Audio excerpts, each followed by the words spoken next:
Welcome to Cold War Conversations, the home of real stories of the Cold War. The truth about what happened was covered up for so many years, and it's only until recently that the truth about what really happened has come out. This is Cold War Conversations. If you're new here, you've come to the right place to listen to first-hand Cold War history accounts. Do make sure you follow us in your podcast app so that you don't miss out on future episodes. Today we are transported back to a pivotal moment in history that occurred 35 years ago this month, the Romanian Revolution of 1989. The Gulf of Tonkin incident was a pivotal moment that escalated US involvement in the Vietnam War.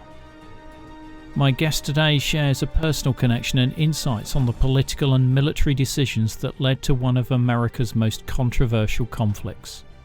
Discover the intricate dance of diplomacy, military strategy, and political manoeuvring that shaped this critical period in history. I'm delighted to welcome John F. Davis to our Cold War conversation. What prompted me to go after this study was a personal connection that I have. I had an uncle who served in the United States Navy during the early 1960s. He was aboard the destroyer the USS Laws, stationed in Subic Bay in the Philippines. During the Laotian crisis, which happened from early 1961 to 1962, his ship was deployed off the coast of South Vietnam. Then something happened which no one expected. They were suddenly redeployed into the Gulf of Tonkin, and they stayed there only for a brief period. And they saw the usual fishing boats and junks. And after a few hours, the North Vietnamese Navy patrol boats came out and kept off at a discreet distance. They shadowed them and pretty much kept them under observation. No one acted provocatively or aggressively in any way. And then when his destroyer departed the area, so did the North Vietnamese. Now, when he returned back to our family in California, like any sailor, he recounted his tales of his cruise, and then he brought this up to us. And I recall distinctly my grandfather asking, just what the hell are we doing out there? And he replied that he had no idea. Now, this was not any kind of provocative action, no kind of intelligence operation. It was simply a show the flag operations. But American destroyers had been conducting patrols in the Gulf of Tonkin long before the incident that I'm about to relate happened. So what happened was, after President Kennedy's death, Lyndon Johnson received his first foreign policy briefing, I believe the day afterward, and that was Ambassador Henry Cabot Lodge, who had just returned from South Vietnam, there to brief President Kennedy about the situation, which was becoming far worse. After the coup that overthrew Diem, the government was falling apart. The coalition of generals under General Min was having a very difficult time. Now, Lyndon Johnson, as we know, came upon this in a very unexpected way. He had never expected this to happen, and Johnson was pretty much unprepared for this. He was more of a domestic leader than a foreign policy leader. He was a neophyte when it came to foreign policy. He had some rather simplistic ways of looking at the world. He did not have Kennedy's experience, nor knowledge, nor flexibility. And as a result, he relied a lot more on the cabinet when it came to foreign policy matters. And most decisions that he made, he did with domestic politics in mind and not in foreign policy. How would it affect him domestically? And so he pretty much came to this situation in Vietnam grossly unprepared. What is his response then to, is his natural response to try and exit, or is it to just try and find a way of supporting South Vietnam or weakening the North Vietnamese? Okay, Lyndon Johnson did have some background in the Vietnam War because in March of 1961, Johnson had been sent on a goodwill tour of Asia, something that the Kennedy White House did pretty much to keep him out of their hair. They would send him all over the world on these goodwill tours. And he had the opportunity to visit South Vietnam, and there he received a very tumultuous welcome and was introduced to President Ngo Dinh Diem. And to everyone's surprise, Diem and Johnson immediately struck up a very good personal friendship. They genuinely liked one another. Johnson actually developed a very strong affection for Diem, and he allegedly compared him to Winston Churchill, which was quite almost a humorous thing in some ways. In fact, on the plane back from Saigon, one of his aides asked him, "Mr. Vice President, how can you compare Diem to Churchill?" And Johnson allegedly said, expletive deleted, "Son, he's the only boy we got out there." Now, he really did not involve himself very much in Vietnam policy, except that when the news came that the plan that the Kennedy White House had done in 1963 to overthrow Diem, Johnson vehemently opposed it. And when Diem was overthrown and later killed, Johnson took his death very personally. So when Johnson became president, he made it in many ways his own personal missions to set things right because he considered it an affair of honor, and this was confirmed by an oral history from George Reedy, who later became his press secretary. Also, Johnson was involved in the presidential election. He thought more about how this would affect him in his reelection. He did not want to be seen as soft on communism because he knew what happened to Harry Truman after China fell to the communists.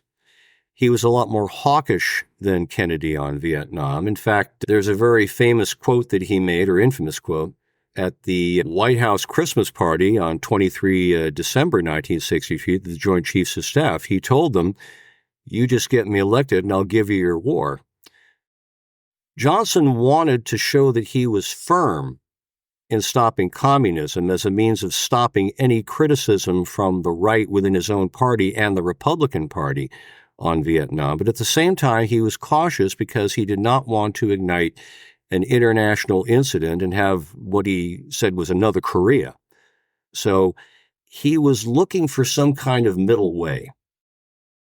And his Secretary of Defense is Robert McNamara. What's his recommendations for handling Vietnam?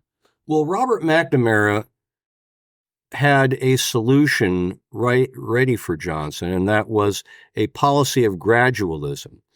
And he based this on what happened during the Cuban Missile Crisis, how a graduated pressure was put upon the Soviets to eventually withdraw the missiles from Cuba. And so, being a very formulaic man, he thought and reasoned that the same kind of formula would apply to dealing with a potential foreign confrontation or, a major crisis. What they wanted to do was just a little backtracking here. There was a policy that was in place called flexible response. And it was pretty much U.S. policy throughout the Cold War that they would do only what was necessary to deal with a crisis. Rather than use overwhelming force, they'd use only the right amount of force. And it was pretty much policy under Eisenhower and under Truman. Kennedy pretty much just codified what the policy was. Now, the thing about that is when you apply a flexible response, what you have to do is you have to have first absolute accurate intelligence on the situation, and you also have to apply the correct amount of force, and that's not a very easy thing to do. But as McNamara was a man who believed in that figures were the most important thing, that numbers really decided everything, it fit in perfectly. And this middle way was not provocative, at the same time showing strength. So a lot of it was politically motivated under Johnson's part, but it seemed to fit in perfectly with what he wanted. And by graduated pressure, what are they meaning by that? You talk about the right amount of force. So what's their first step here? Well, what they wanted to do was in 1964, established a body called SOG, Studies and Observations Group. It's more Special Operations Group in South Vietnam. And they had planned to conduct raids on North Vietnam using high-speed patrol boats and special operations units. South Vietnamese, all South Vietnamese. There was going to be no American personnel involved. That was something that was an absolute, because they wanted to keep overt American involvement out of it. But at the same time, they wanted to show that these pinpricks would eventually become greater and greater and greater and greater, and convince the North Vietnamese government of the futility of their actions. In many ways, they wanted to do to North Vietnam what the Viet Cong were doing in South Vietnam. Now, they also involved a lot of operations of parachuting agents into Vietnam. Unfortunately, the operational security from South Vietnam was very poor, and just every one of these agents was apprehended just the moment they landed on the ground or came ashore. So it wasn't really going very well. I will add, just to backtrack a bit, in September 1962, the Navy began to establish what were called DeSoto patrols, and these were deployments of destroyers into the Gulf of Tonkin that had been equipped with special equipment in the form of a communications van that was attached to the superstructure of the destroyer and used to monitor North Vietnamese electronic communications and radar traffic. So this was done independently of SOG. This was more a naval operation involving the Naval Security Group, NAVSEC Group, the Navy's signals intelligence organization, which I myself, during my military career, had some work with. And what sort of threat do they think the North Vietnamese Navy posed to these Navy patrols? Well, as far as the DeSoto patrols went, not really very much. As I told you with my uncle's destroyer, they pretty much kept out in international waters. And the patrol boats pretty much did what they did with my uncle's destroyer. They shadowed them and really didn't do anything aggressive. Now, these patrols weren't just off North Vietnam. They were also off North Korea and China and the Soviet Far East. So it was just your standard signals intelligence collection. And the problem was that often the Navy and the SOG operations, and they're designated Op Plan 34A, acted independently of one another and weren't very well coordinated. Right. So potentially one or the other could be doing something that could cause an unanticipated reaction from the North Vietnamese. That is true, because these operations were beginning to, shall we say, annoy the North Vietnamese, and they redeployed much of their Navy to the southern part, the panhandle of Vietnam, where most of these operations were occurring. Now, a little backtrack on the North Vietnamese Navy. It was a very new formation. They were equipped with Soviet-built P-4 fast patrol boats, very much like a British Vosper patrol boat. That's what they were based on. And then they were equipped with Chinese-equipped, were called Swato motor gun boats, which were more of a close support and patrol craft. So they redeployed them down into this part of Vietnam to deal with these increased Op Plan 34A raids.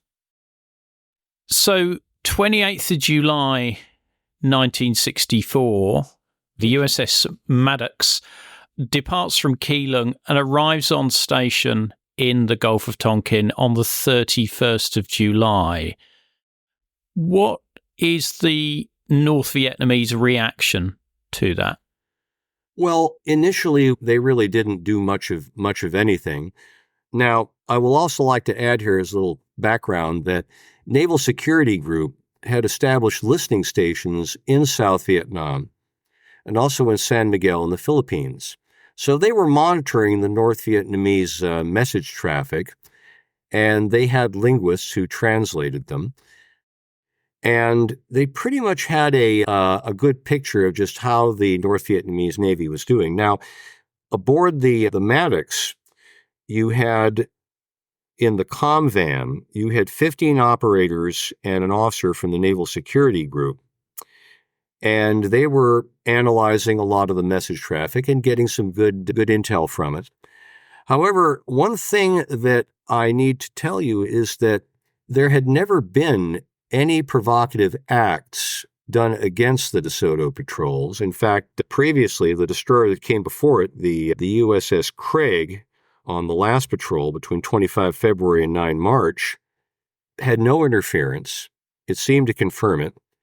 And the commander of SINCPAC, Commander-in-Chief Pacific, Admiral Ulysses S. Grant Sharp, who relieved Admiral Harry Felt, the previous commander in that June of 64, didn't think the patrols provocative and considered Hanoi's capability for attacking to be non-existent. And during the briefing before they deployed from Keelung, the commander of the USS Maddox, Commander Osier, asked a Naval Security Group officer if his ship would be attacked in the Gulf of Tonkin, and the briefing officer replied with the following: "No, yours is not the first ship in the Gulf. The Vietnamese have taken no hostile action against U.S. ships in the past, and I believe they will take no hostile action against their ship, but sadly, subsequent events would prove otherwise." Also, at the same time, there were a number of Op Plan 34 raids that were occurring that day. And that particular night, on 2 August, there was a raid on Honmei Island. And so what happened was, by coincidence, the Maddox was in the vicinity of the island, and a lot of the message traffic was being picked up showed that the North Vietnamese had figured that the Maddox was involved in the operation, and therefore they began to take preparations to retaliate against the Maddox. And the radio traffic confirmed it, and the message was sent to Captain John Herrick, who was the task force commander aboard the Maddox. And when he received word of it, he subsequently ordered the Maddox further out to sea, increasing her speed to 25 knots on a southwest heading. Now, what happened was there, about 1400 local time, the Maddox's radar picked up 3 contacts approaching at high speed. Captain Herrick immediately sent out a flash message indicating that he would open fire if attacked. Now, nearby, supporting the Maddox, was a task force around the carrier USS Ticonderoga. And there's a contingency plan for immediate air support in case the Maddox encountered any kind of hostile action. And as the radio traffic, as it picked up, the Maddox sent out a flash message to the Ticonderoga, and she flushed 4 F-8 fighters in support. Now, the PT boats began to appear and closed in, about 1,500. And they were the North Vietnamese PT boats T-333, T-336, and T-339. And as they closed in, the Maddox fired 3 warning shots, which were subsequently ignored by the incoming vessels. And then Captain Herrick immediately gave the order to commence firing. The North Vietnamese PTs made torpedo runs on the Maddox, all of which went wide and scored no hits. They then passed close into the destroyer and opened fire with their 14.5 millimeter guns. They only, however, scored 1 hit, and that was at the base of the gun director. The Maddox responded with a fusillade of 5-inch shells, but no direct hits were scored.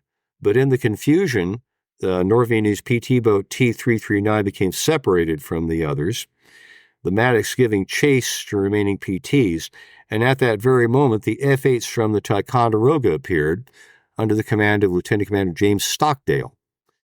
They fired their 20 millimeter cannons and their Zuni rockets at the boats, severely damaged them, and actually knocking the T-339 out and leaving it dead in the water. And with their task completed, the fighters departed the area, as did the Maddox. Could you argue these are the first US shots of the Vietnam War? I would say it could be argued, yes, the first opening shots of the Vietnam War came from the Maddox. And while Americans had been involved in South Vietnam, this was the first time that American military forces had actually come into combat with North Vietnamese naval forces, so it can be said yes. So a key action in US military history, and one that resulted in the disaster that became the Vietnam War. So one PT boat sunk, the other two disappeared towards the coast. Does the Maddox remain on station? Well, actually what happened was the Maddox went off station and left the area. However, when word came back to CINCPAC, the response was to retaliate. In fact, the commander of Pacific Fleet was Admiral Thomas Moore, who later became Chief of Naval Operations and Chairman of the Joint Chiefs under Nixon. And there was a reaction within the Navy to retaliate against the North Vietnamese. And when word came back to the White House, Lyndon Johnson immediately ordered the Maddox to return to the Gulf of Tonkin. She was reinforced by another destroyer, the USS Turner Joy, which had been in the escorting force for the USS Ticonderoga.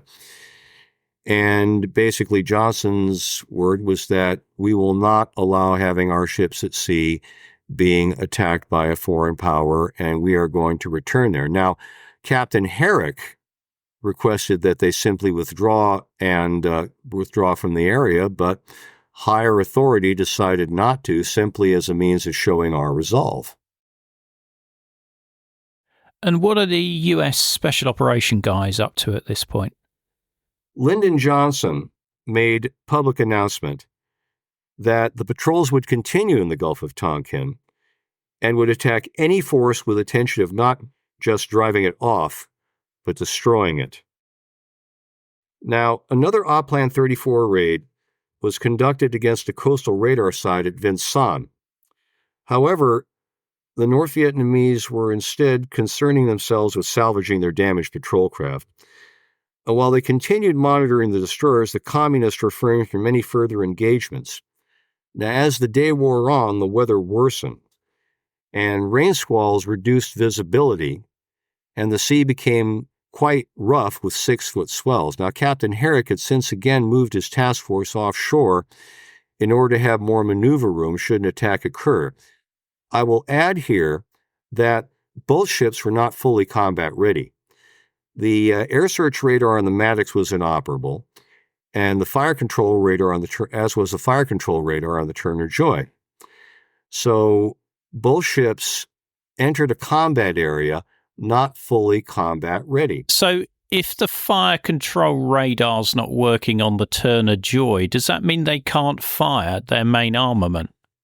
Well, they could fire their armament optically, and they had backup, but no, their armament was not fully serviceable. They would have probably had to fire their armament from local control from the turrets. And it wasn't as accurate as you would if the radar was working on the director. Yeah, and these are very small targets, these boats that are moving really fast as well. Yes. Now, the Turner Joy was a more modern destroyer than the Maddox. The Maddox has been a veteran of World War II in Korea. But again, because of the complexity of the equipment, as we know, the more complex something is, the more things can go wrong with it. So the thing about it is that they were not combat ready, and they were also a bit nervous. You had people that were expecting an attack to happen, so they were very strung up and very ready to be keyed up.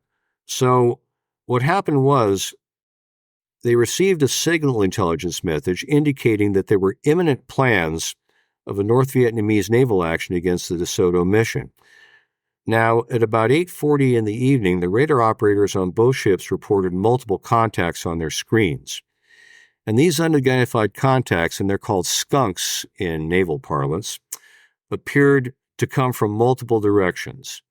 But they were not a constant. They would quickly disappear and then reappear and disappear. Now, according to my references that I've read, in that particular part of the world, this is a very common phenomenon where you get echoes from the sea states, from the waves, also from temperature variations as well. So here you are in a storm. You've got two ships who are attempting to keep station. You have these false echoes that are coming in and going out. The ships are going at high speed. And so what you also have inexperienced operators. So that's a perfect storm for a misinterpretation. And that's exactly what happened. They would report high-speed propeller noises. Some said that there were torpedoes. And in response, both ships immediately commenced firing. And confusion was quite rife that night. And they were discharging their armament at what later turned out to be phantoms. And at one point, the Maddox came within inches of mistakenly opening fire on the Turner Joy. So we almost had a near disaster there that night. So confusion was pretty much rife. Wow. And is the weather preventing the two ships receiving air support? No, actually, they did receive a call for air support. Besides the Ticonderoga, the carrier U.S. Constellation had arrived on station to reinforce the air element, and both ships immediately launched aircraft. Again, with Lieutenant Commander Stockdale being the senior officer on station. But the confusion at sea was mirrored by the confusion in the air because the Ticonderoga's flight was milling about above the destroyers, and unable to direct the flight herself, the Maddox gave control over to the Constellation's E-1 airborne control aircraft, and proper direction was soon restored. The flight then illuminated the area with flares, but according to the accounts of everyone there, including Commander Stockdale, no surface contacts were required. They saw no signs of any activity around the destroyers, just the ships discharging their main armament, and that was it. They kept around and milled about, but nothing was there, and after the ceasefire happened, they were recalled back to their respective carriers. The task force ceasefire withdrew at 11:35. Now, while first believing the radar contacts were genuine, Captain Herrick began to have doubts, and he quickly sent out the following message. Review of action makes many reported contacts and torpedoes fired appear doubtful. Freak weather effects on radar and overeager sonar men may have accounted for many reports. No actual visual sightings by Maddox. Suggest complete reevaluation before any further action taken. How does SINPAC and the Pentagon view that information? Well, they viewed it quite differently. Unlike, the first day, the evidence of the attack on the Maddox was overwhelming. However, with the second alleged attack, the evidence was very tenuous. There were many doubts, even at the higher level. But the thing about it is, the reports were nonetheless taken at face value by SINPAC and also by the Pentagon as well.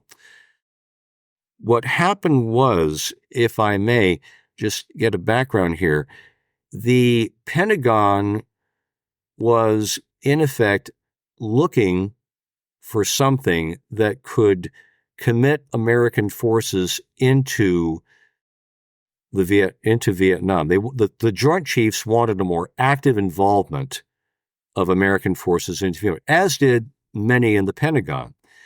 Now, what convinced the people in SINPAC and in the Department of Defense, what convinced Admiral Sharp and McNamara, was that there was an intercepted message that they found saying that they were preparing to attack the U.S. task force.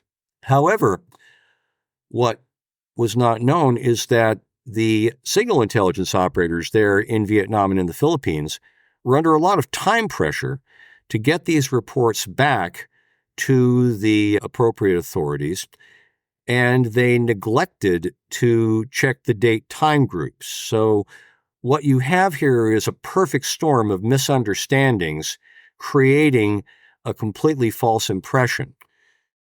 Now, because of this, they were firmly convinced that attack had occurred that night.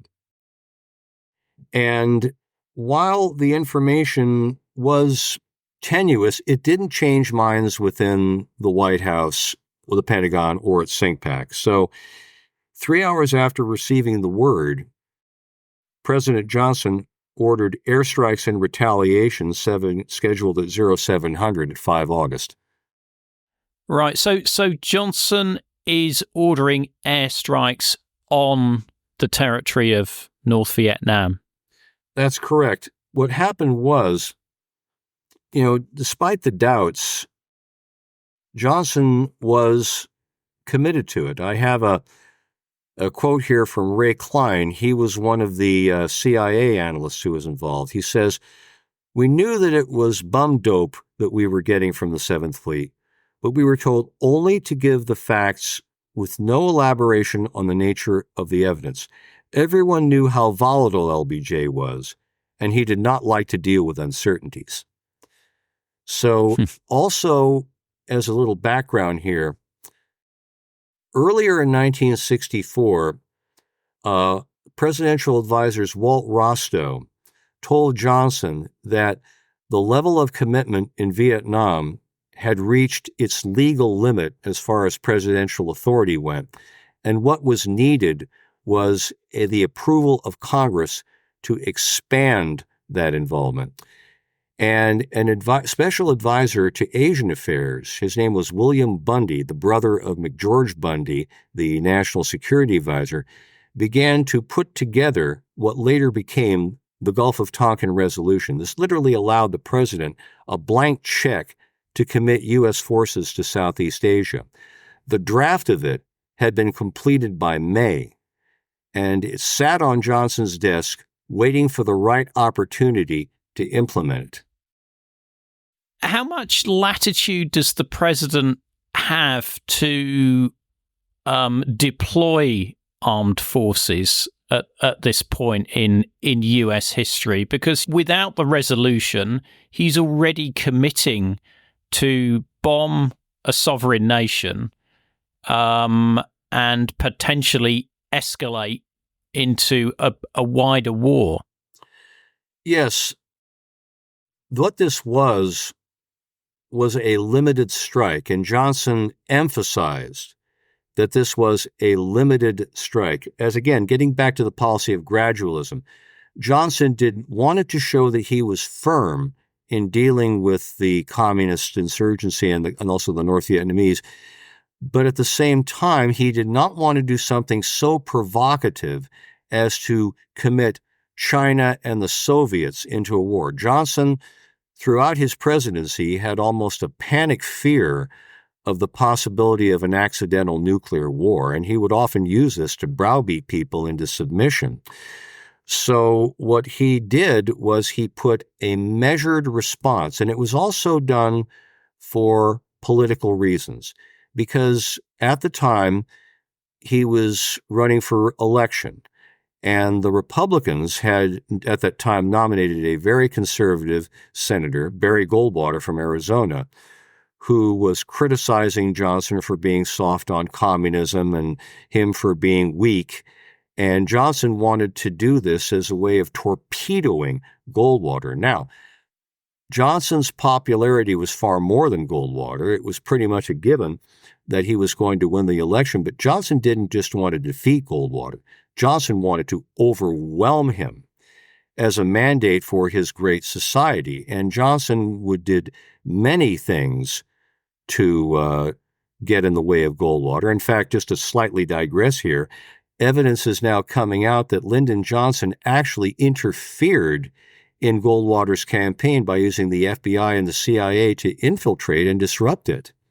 and it's just coming out right now about this. But as a means of putting the soft on communism and weak on Vietnam to bed, Johnson did this more for domestic political reasons than for foreign policy reasons. So the type of attack, the limited scope, fit perfectly into what Johnson wanted to do. And how does that air attack work out? Well, the air attack was codenamed Operation Pierce Arrow. And what he wanted to do was commit airstrikes from the Constellation and the Ticonderoga to the oil facility at Vinh and the North Vietnamese naval bases at Point Hualut and elsewhere, with the goal of neutralizing the North Vietnamese Navy. That was simply the goal. Now, what he also wanted to do, and again, this shows you how Johnson would politicize everything, is he wanted to make a televised announcement where he would announce the attacks as they were in operation, as they were in action, to the American public. And he was insistent that it be timed a certain way. However, as we all know, preparing for an airstrike is a very long and complicated process. It involves arming, checking, testing aircraft, spotting them, and on an aircraft carrier, it takes an even more complicated procedure. So a lot of the timing for Pierce Arrow there were a lot of delays in it, and so that Johnson had to delay his announcement. And in fact, he wanted to announce it was in progress, but because of these delays, Johnson made his announcement while many aircraft were still en route. So in some ways, he obviously compromised the mission and gave the North Vietnamese, in fact, some warning about it. Now, the attacks were quite successful. North Vietnamese naval vessels were sunk or damaged. The oil facility at Vinh were knocked out. However, 2 aircraft were lost in the strikes, and they were both from the Constellation. The first pilot, Lieutenant Richard Slater, who was flying an A-1 attack craft, was killed in action. The second, Lieutenant J.G. Everett Alvarez, was shot down and captured, spending 8.5 years as a POW. And a little personal note here, Captain Alvarez was born and raised in Salinas, California, which happens to be the home of my father's family. But, wow. Mm-hmm. So, well, presumably the longest prisoner of war, U.S. prisoner of war of the Vietnam War then, as he's shot down on almost day one of U.S. intervention. 8.5 years in captivity. Wow. That's a seriously long period to be in North Vietnamese captivity. What type of aircraft were they using for this attack? Well, it was mostly U.S. Navy A-4, F-8, and A-1 strike aircraft. The aircraft themselves came back relatively undamaged. They didn't counter anti-aircraft fire. What sort of anti-aircraft weapons did the North Vietnamese have when the air raid went in? Mostly Soviet and Chinese 37 millimeter, 14.5 millimeter, in some cases 85 millimeter anti-aircraft guns. They were basically World War II type weapons. If they had a gun laying radar, it was World War II, but they did not have any kind of sophisticated. That came within the following year with the Soviets. Right. So those 2 pilots were pretty unlucky not to get back to the aircraft carriers. Yes, but also remember, too, that we had not conducted any major airstrikes since Korea, and so we were pretty inexperienced, too. Mm. And were they flying in at low level for these attacks? Well, they came in usually at dive bombing was pretty much. Right, low level. Okay. Yes, pretty much. But again, there was a lot of inexperience here that was shown and a lot of confusion, although they did accomplish their mission. But after the airstrike, Johnson then immediately had the Gulf of Tonkin resolution submitted to Congress, and it was, for such a sweeping piece of legislation quite swiftly and with little opposition. There were only two legislators who opposed it, Senators Wayne Morse of Oregon, and Ernest Gruening of Alaska. Now, Senator Morse immediately felt that there was something going on here, and they were briefed, about the Plan 34 raids, but they said that America had nothing to do with it.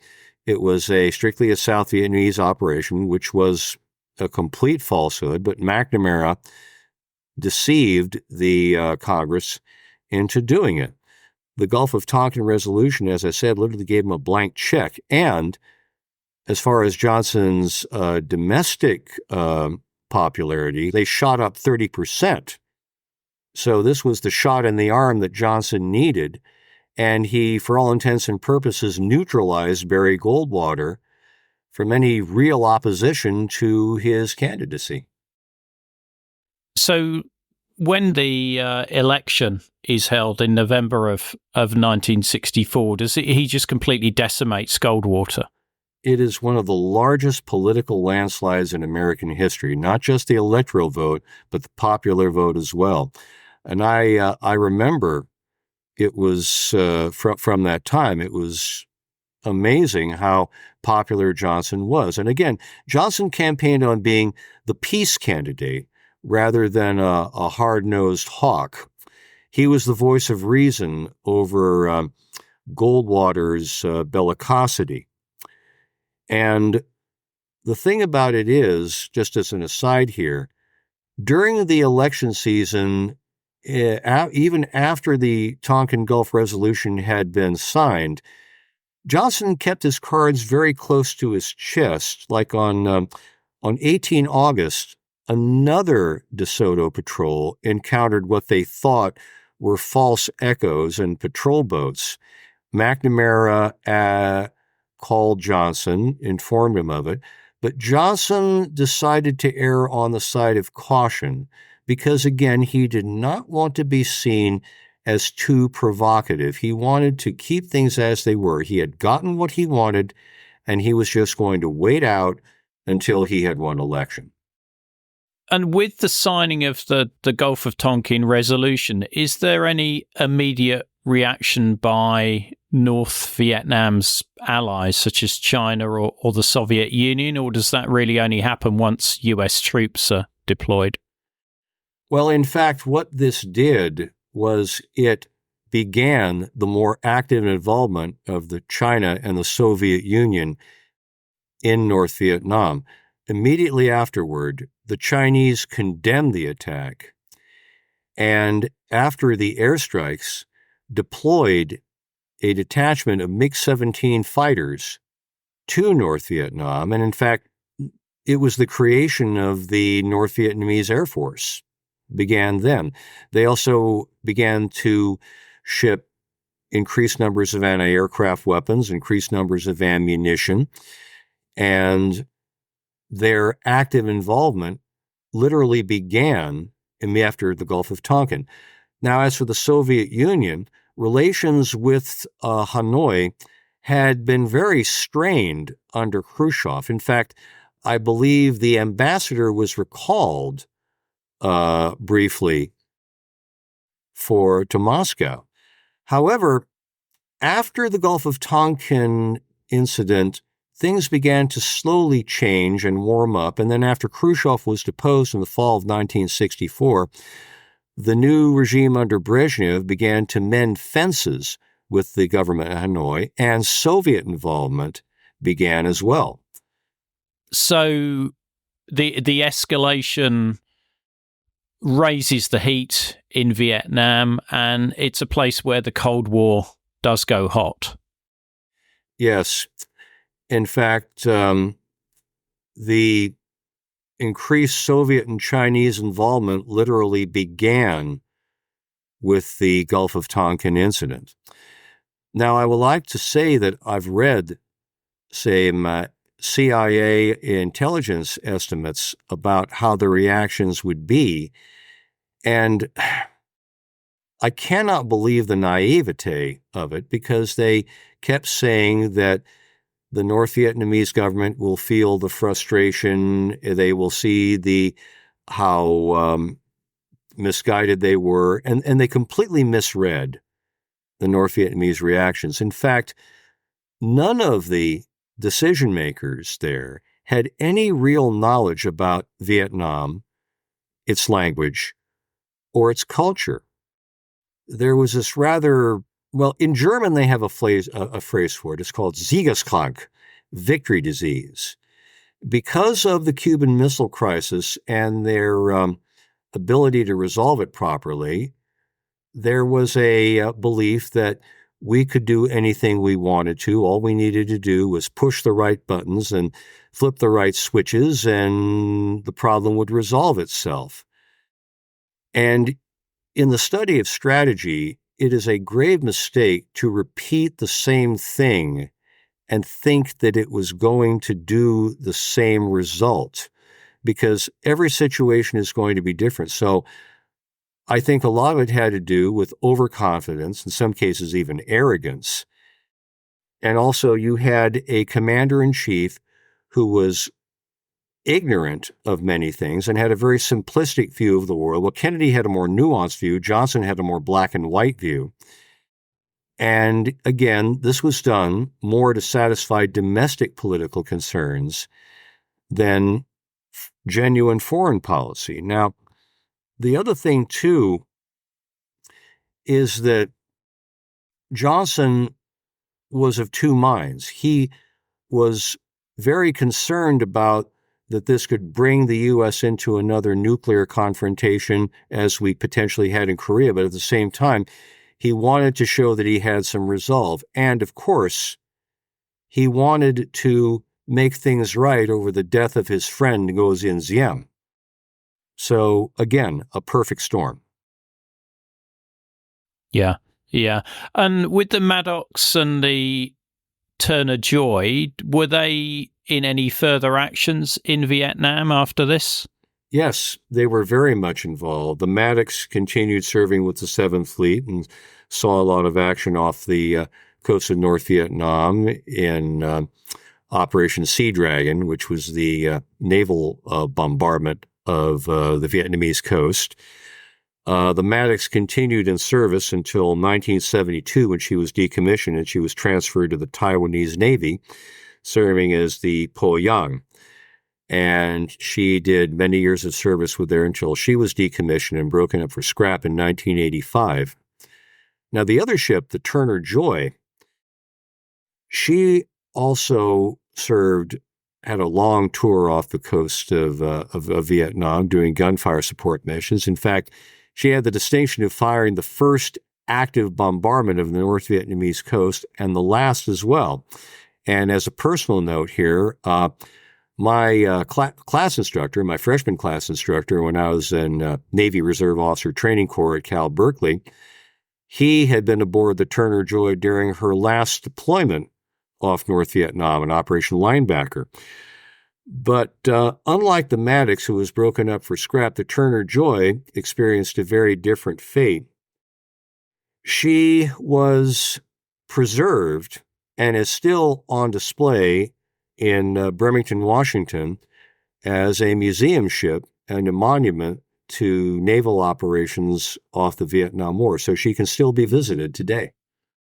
Wow.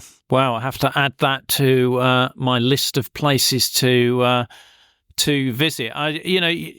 In the US, you are far better at preserving naval ships. We've got just so few that have been preserved, and all our capital ships were scrapped. Yeah. Shame what happened to the war. Yeah. Well, I heard that HMS Warspite, the most famous battleship of the Royal Navy at the time, came within inches of being preserved as a museum ship, but I think they needed the money from the scrap metal. So again, yes, I'm glad at least that the Belfast was preserved. Yeah. I mean, the Warspite would have been one of the best ships to have preserved, with it being in action at Jutland and in World War II. Yes. As well. But, the Belfast is a good visit and was in action in Korea. as well as World War II, but I'm always envious of the capital ships that you have over there. Is there anything else you want to add? Yes, it's this, that the truth about what happened was covered up for so many years, and it's only until recently that the truth about what really happened has come out. And to me, what this does is it puts the Vietnam War in a new light. And again, I think what we have with our direct involvement was a series of circumstances and individuals making misinformed decisions for political ends, which resulted in, I think, one of the greatest tragedies in the history of America and also in the history of the Cold War. So that's pretty much the way I see it. I think it was both deliberate and accidental. Well, you certainly illuminated for me the events that happened there, because, you know, being a Brit, I don't know that much about the Vietnam War. I'd heard of the Gulf of Tonkin incident and seen it as sort of like a quite straightforward provocation that sort of triggered US intervention. But you've obviously shown me it's a far more nuanced, deliberate and accidental, all at the same time, event. And I'm grateful to have you back on Cold War Conversations again. It's been a great chat. Thank you. Great to be back. And as a parting word, I will say, as you say on your side of the pond, Happy Christmas. Thanks, John. And a happy Christmas to you too. The episode extras, such as videos, photos, and other content, are available via a link in the episode information. The podcast wouldn't exist without the generous efforts of our financial supporters, and I'd like to thank one and all of them for keeping the podcast on the road. The Cold War Conversation continues in our Facebook discussion group. Just search for Cold War Conversations in Facebook. Thanks very much for listening, and look forward to seeing you next week.